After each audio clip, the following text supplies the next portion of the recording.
Aparat dinilai tak serius tangani kasus penganiayaan di Mambak, Jepara. Penanganan kasus penganiayaan terhadap Bambang, warga desa Mambak, Kecamatan Pakis Aji, Jepara, pada Agustus tahun 2024, hingga kini belum menunjukkan perkembangan berarti.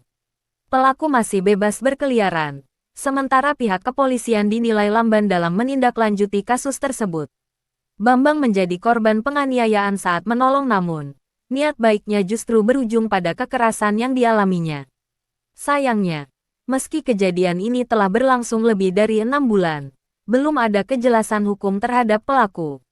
Saat dikonfirmasi, Kanit 1 Satreskrim Polres Jepara, Fatir, menyatakan bahwa kasus ini masih dalam tahap penyelidikan.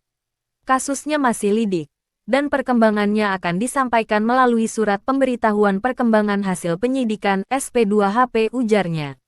Namun, hingga kini, surat tersebut belum juga diberikan kepada pihak korban. Lambannya proses hukum ini menimbulkan tanda tanya besar di kalangan masyarakat. Banyak yang mempertanyakan apakah ada faktor tertentu yang menyebabkan kasus ini seolah diabaikan. Sikap aparat yang terkesan tidak serius dalam menangani perkara ini dapat merusak kepercayaan publik terhadap penegakan hukum. Ketua Ormas Grip Jaya Jepara Agus Adodi menyayangkan hal ini. Kami hanya ingin keadilan ditegakkan. Jika hukum tidak berjalan sebagaimana mestinya, bagaimana masyarakat bisa merasa aman? Ujarnya. Ia menambahkan, kami berharap Polres Jepara segera mengambil tindakan tegas dengan menangkap pelaku dan memastikan proses hukum berjalan transparan, ungkapnya.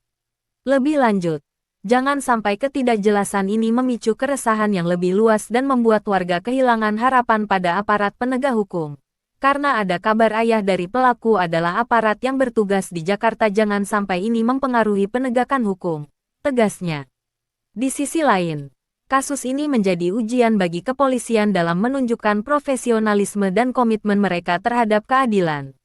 Jika tidak segera dituntaskan, bukan tidak mungkin akan muncul spekulasi bahwa ada kepentingan tertentu yang menghambat proses hukum. Sumber, G7